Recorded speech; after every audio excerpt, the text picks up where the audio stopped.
Good morning everybody and welcome back to another video where today we're going to be taking a look at something different. I wanted to go back through my modulars. I know we've maybe looked at these once before, but not in detail and certainly not with proper renders. So for context, I know I've done lots of different types of building outside of the custom sets we do largely here on the channel. And obviously I've gotten significantly better over the years, and these ones maybe were a lot of my older pieces. So not quite as good, but still some elements that I think shine through concept-wise and something I would love to revisit, because the modulars are probably one of my favorite sub-themes of basically anything, at least the traditional buildings and stuff. And obviously it's around that time of year that we start getting excited about next year's, so that's always very, very exciting for me. And I wanted to have a look through the 6 or so that I've done over the years. Most of these are in unfinished states, like the first one we're going to take a look at, which is the modular chippy, which takes a lot of inspiration from sort of British side fronts, but not like the glamorous ones, the kind of I don't know, more industrial, kind of gritty ones where you've got your arcades and your chippies all on the ground floor, but then the buildings are very blocky and overwhelming and just kind of symmetrical, nothing too interesting going on there, which you can see here represented with a grey front that should have had an awning or something. Again, I didn't really understand the concept of blank spaces, I guess, being not great in some cases, and some dark red accents, of course, then leading up to dark green for the second floor, which is not a colour we see very often in the modular line. So that was cool, but to me, honestly, this one stands out more so for its interior. On the right, we have the world's largest chippy. I don't know why the kitchen space is so big, and there is absolutely nothing going on in there, but of course you've got like the chips in the corner, the raw potatoes, you've got a fryer built into the wall, a rack for the fish, I don't know how accurate this is at all, and some other cutting tables and stuff, and then of course the display counter, and then at the front we've got some chairs where you wait. So it's a small front facade because you're supposed to take out your chips and stuff and take them across the road to, of course, the beach, which is of course what this is inspired by. Separately, of course, the big one here, also inspired by the seafronts and seafronts I visited, was the arcade, which you hear has a big marquee sign out here. And these were designed with stickers and stuff in mind, but more interestingly, and most of the space on the ground floor is taken up by the arcade machines all around the outside of the big open space in the middle. Probably should have put something like an air hockey table or something in there, but you've got a prize machine, you've got a coin shover that you actually sort of shove from the back, and then that pushes the shelf along. You've got a Pac-Man arcade. This was years before they made an official Pac-Man arcade, so I have to take that back and put the official build in there now. And you've also got a change machine as well, so a nice couple of varieties. Now upstairs completely ditches the beach theming, instead going for a movie set, or like a small studio. So if you go up the middle stairway, you come up to the top and you're kind of faced with a couple of different side rooms and so on. Specifically, you've got a little makeup section, hair and makeup, which has got a paint roller, which I think is just a funny little touch for the idea that you're applying the face paint with a roller to a figure. I don't know, there's something funny about that. But you've also got your lipsticks and a hair dryer and thing as well. And then of course 3 chairs which are raised up so that people can be worked on. And this whole floor is sort of like your preparation, editing and preparing before you go up to the film set on the top floor, which unfortunately isn't fully finished. You've also got the costume department over on the other side, and you've got a little cubicle room here where you could change. You can see some clothes hung up in there, so these are for the extras to get changed. And then on the little side room, it's sort of like a development studio, or like, I don't know, drying. It kind of makes no sense when you think about it, because why would a modern film set be developing original film? But maybe this director is just that much of a cinema person that has to do everything by hand or something. But anyway, you've got this dark room off to the side, which has no light coming in, as you can tell by this very dark render. Which brings us to the top floor, which actually has some girders.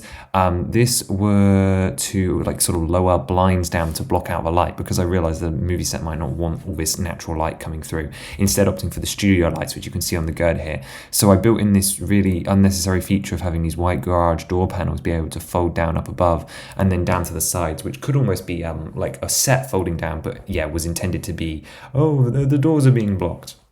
Now, my favourite feature from this one has to be the stage, because it's actually exchangeable. So the bit we've got here, you've currently got this green screen with like a spaceship copter on it that is sort of soaring around, and you can actually pose this on a ball joint as if you're shooting an action scene.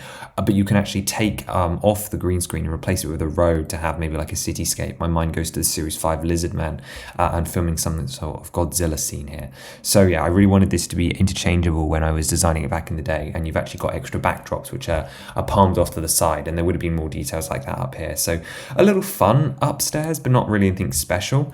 Now, If we're thinking other modulars, what you guys will probably know me more for is, if you've been around for a long time, would be my Chinatown set, or just more Oriental set of modulars. And this was sort of inspired by trying to integrate the Chinese New Year sets and obviously the Palace Cinema into a city street that looked normal, and by normal I mean in style with the normal modulars, in a sense. Not that there's anything wrong with having a diverse cityscape, but in more so with that more European style on the back, but then having this wonderful like Chinese New Year celebration, like a Chinatown basically, is the goal here. And you can see from this overall one that some of the biggest elements here are of course the pre-built stuff, so your Palace Cinema, the gate from Chinese New Year Temple Fair is there, and then of course the entire Springland and festivals, although it has been mirrored, and all of them have had huge tweaks made to them. It's actually a 3 modular wide street that's 1, 2, 3, 4.5 modulars long. This was mostly actually to include the Spring Lantern Festival garden, but it also added the added benefit of having the extra side street, which could be useful just to make it feel a little less rigorous, and that it's like not like a one view angle thing. No, your street comes in at different angles. Now again, this one's obviously unfinished, of course, clearly, but has a lot of really, really fun details, and even the existing buildings have been completely modified. Specifically, if we start over with the Palace Cinema, you'll notice that I had to add a back, because this modular is usually a corner, but here I needed it to be a 3-side modular, because I wanted the palace to be facing inwards to the Chinese New Year festival, but I didn't want the ugly side, so I added a more city-like facade to the back, which actually suits the interior quite well. It also meant on the inside I was able to rejig the movie theatre on the second floor to add a corridor and actually make it, a sane movie-going experience, where you don't just walk up the stairs from the foyer and you're immediately in a screening. There's actually some doors to go through now, which is great. And of course, I'm using a variety of techniques. In fact, there's even room for 3 more movie posters, specifically the ones that obviously came in the Ninjago City sets, which are wonderful, which are being illuminated from some lights underneath. But you've also got different tiles and different shapes to try and recreate some different architectural details, which I think is a lot of fun. But yeah, this is just the smallest modification I made to the modular. We also, on the other side, have this unfinished build here, where I just sort of got the facade down, and I kind of want this to be like an internet cafe or something like that, I think, but I don't really know. Anyway, it's completely unfinished, but I like getting the turquoise in there and trying all these different styles and using all these pieces. Now, where I spent most of my time and where I actually started this project, if you go back and see the original videos, is with these 2 restaurants that are next to each other. You've got your fancy high-end one here, who never made it past the ground floor, but is also still missing its lion statue guardians, inspired by the builds in the LEGO Ninjago movie, Temple of the Ultimate Weapon, I think was its set name. Yeah, there's lots of, again, little details around here and so on, and then it curves around into this, I don't want to call it an inverted corner modular, because it's actually a normal common modular from the outside. It just so happens that we're looking at the back street here, which is at a funny angle, making it an inverted corner here, which is done in a more traditional style, using the wooden beams in a sand green colour, which is actually just the back entrance to the sushi bar, which we'll take a look at in a second. And then we come around onto this more industrial looking red brick build here, which is actually not red on the other side. And this is obviously where they've built the sort of facade of a gate here, but it is just a normal like arcade in a sense. And I don't mean arcade as in a gaming arcade, I mean it's the term that the Brits use for like a walk-through shop street that's indoors. So on the inside of there, you've actually got or 2 different shops, for example, which have separate doors. So we've got Satori's here, which is going to be sort of like a game nerd board game store, that kind of stuff. I haven't really figured it out yet, and that's quite a small floor space, but that will go upstairs and have like a campaign room and stuff. And then the other side is the entrance to a spa, which will be above the sushi restaurant eventually as well. And you've just got some little items for sale and a cashier's desk there. But I actually really like the lettering, of course, but I also really like how this building looks from the non Chinese New Year side. So again, it feels kind of British to me with this masonry panel and these really thin windows, and I'm interested to see how I'm going to continue up. But of course, the big thing was having that throughfare through to the Chinese temple gate, which sort of makes it feel like the Chinatown is sort of naturally integrated, but also not hidden, but also separate. I think you get what I'm trying to do. I'm not entirely happy with the sushi bar facade at this point in time, just because I feel it doesn't quite fit the city street as well as like the cobble building does next to it. Although, to be honest, my inspiration I'm taking from is from British high streets, right, for this, or at least, of course, that's what I know, so it's what I'm going to take my inspiration from. And yeah, you do get these shops, specifically restaurants, that sort of build with a facade but kind of stand out kind of ugly and have these like nice like curves to them. Specifically, I think I can think of a sushi bar that did this as well actually. Anyway, this is in the aqua color, which is actually really hard to build in because there aren't that many colors in there. But let's take a look inside that. Of course, we have the rotating conveyor belt that goes all around. You've got different sushi bowls, again, inspired by Ninjago City things. And in the middle, of course, you've got the area where the chef would be. And this is all on a 45-degree angle. You've got a dark tan floor and all these places where you can sit either around the central table, or you've got two setups in the corner and you can actually enter this thing from either side. Of course, you would take stuff off the belt and then have to pay for the center because there's no other cashier desks around. This was a fun build. It's nice and colorful and a little bit different compared to what I normally do. So I really like how packed of details it is, even if it's a little less realistic because of it. But no, I really like how it turned out. The angles on this were a right pain, if I remember correctly, as well. As for other interiors inside the fancy restaurant, we actually have the reception, as most of the seating would be upstairs. So you've got some fish tanks and then a small counter, and then mostly it's the staircase, because actually half of this ground floor interior, and this won't be the case in the upper floors, is actually taken up by a ATM shop, which here has its relative modern looking displays, and this building will actually change as we go up and through the rest of the model, and this will become more, I don't want to say older, but more traditional, a bit more New Yorky. And the bank here is actually inspired by the Spider-Man set. You know the one I mean, the ATM Bangkok robbery. And basically, yeah, you just got 4 ATMs inside, and it's one of those sad little shops. It's not even really a shop, is it? To be honest, this was done so long ago. This was before the new double door pieces. So potentially we would have used the double door elements here. Although I do like how wide an 8-wide door is, or even if I wouldn't use it all the time. As for other interiors, or exteriors I should say, over on the other side by the Spring Lantern Festival, which as I mentioned has been mirrored, you've actually got a part of the Story of Nian gateway attached here.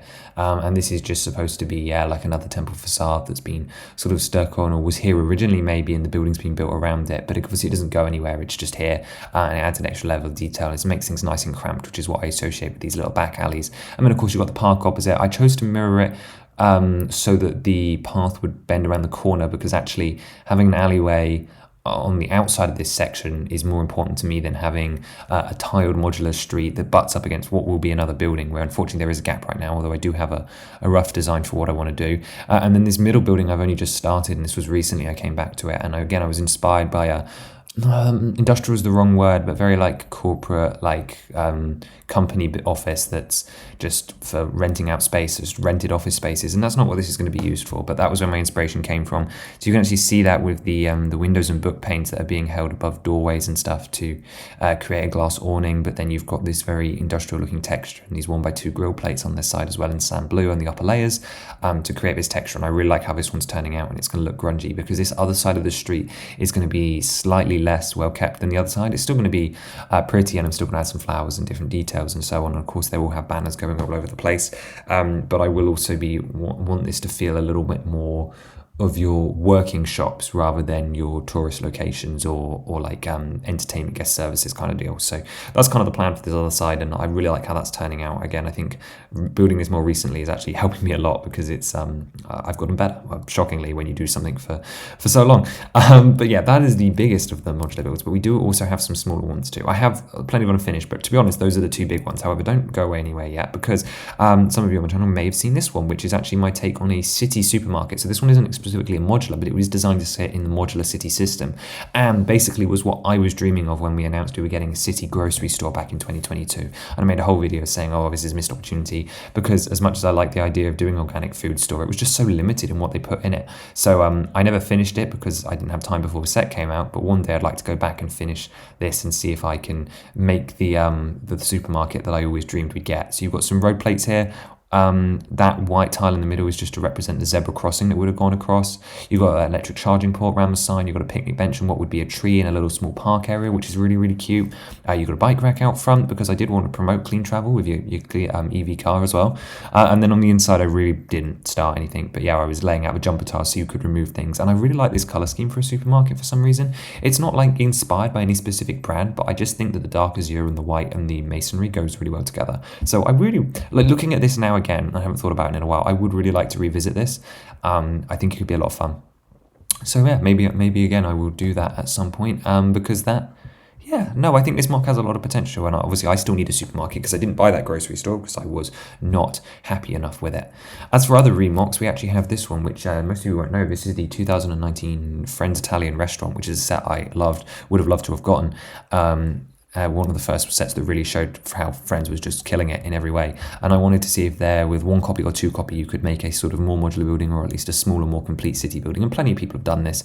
Robin Hood Bricks has an excellent example. But really what strikes me about this one the most is the colour. Specifically this front courtyard area, which I'm really, really happy with, because you've got the faux roofing, which is obviously flat, but you've got the angled terrace tiles, and of course, just to make it look good from the outside. But I really like this light yellow, white stripe, and then the masonry bricks. Again, masonry bricks. But you've also got this kind of fountain here, which actually has the spout on the wall, even though it's got no water coming out of it, because I did limit myself to the parts that came in the set. But I'm using the turquoise tiles that we used for the seats, I believe, in the original set, and some flowers to make like this pond here with some different lilies and stuff on it. And then you've got all these bright, colourful flowers, and then this lime grass, which is honestly ugly, but it does the job. And this one did have a sort of interior as well, but again, I didn't get to develop it. And I don't remember whether this only used 1 copy or 2 copy. I wanted to set up, like before, if you'd asked me, I would have said it was 1 copy, but to be honest, looking at it, I feel like it was 2 copies, but to be honest, looking at it, I think it's only 1. That's what I'm trying to say. The kitchen's actually viewable because it's behind that colonnade there. You've got the balcony, which all went up. There was, I believe, a second entrance underneath the stairs too. And then, of course, the pizza oven, which is dual-sided. But yeah, it was missing seating areas. It was missing a full upstairs because, yeah, what I was doing was not going to cut it. But it was a good attempt. Maybe one day again. But to be honest, if I redid this one, I think I would just do my own one in the same style, but not limit to myself to pieces from the set. Like, still keep the same architectural cues, but just completely redo it, like other people have done as well. As for another incomplete one, this is one of my earliest studio builds. This modular actually predates everything I've shown you today. I believe this was the one I tried before the chippies, or just before. And this is a modular newsagents inspired by the Flatron building, or just the idea of what if we got a modular that came to a point, meaning you could just have it as an end cap to your street, which is flawed for a number of reasons, but you gotta remember I was significantly younger back then. So yeah, it comes to a point, and around the back side where that stairway is, there would have been a option to have, say, a metal gate using like the prison bar pieces come out of the wall so that that part of the street was blocked off. So this means if you put it on a straight road with a back alley around the back, it would be like a gate that blocks off that back alley from the public. So it could work with both scenarios, but it'd be interesting to see if they ever did do a modular like this. I really doubt it, but I don't know. So anyway, the main concept here is this big triangular bit out front is a newsagent. So there would have been newspapers, stationery, pens and pencils and stuff. You've got a sweet shop in the back left corner, which looks so ugly with all those floor tiles, although the interior details were actually quite nice. This was one of my first studio builds. Or Studio 2.0? No, actually just Studio 1 builds, actually, I think, as well. And then we also had sort of like a Royal Mail drop-off point, which you can see with this letter slot on the wall, where you'd be able to send your parcels, and then they would sort of deliver them through newsagents, because that happens here. And then the stairway would actually have led you to an escape room, which I think is a really fun concept for a modular interior, because you can hide all the clues and stuff in little different cubby holes and drawers and stuff, which, and of course, then create your own adventure, which could be so much fun. I really do believe there's a lot of potential with that idea for an official modular interior. But yeah, the floors here are ugly. I was still a long way off knowing what I was doing, although I did immediately try a snot technique with that wooden floor, which is quite fun. So that's something, I suppose. But yeah, you can see the concept, but it did not execute particularly well, did it? But also this has got to be around Assembly Square's time, judging by the floor plans and stuff. So basically none of the modern pieces that would make this build easy or possible existed at that time, which is crazy. I mean, just look at the way I'm doing the bay windows. This was pre-candlesticks, I think. Or if not, no one had used candlesticks for stacking yet, so it wouldn't have been on my radar, and I definitely didn't have the building skills. But yeah, those are all the modules I have to share with you today. As I said, a little bit of a shorter one. Let me know which one you like the best. I think I have a real soft spot for the chippy, and then of course I'm really loving the Chinatown build, but it's just not anywhere near finished. But you know, castles must. You know, got other priorities.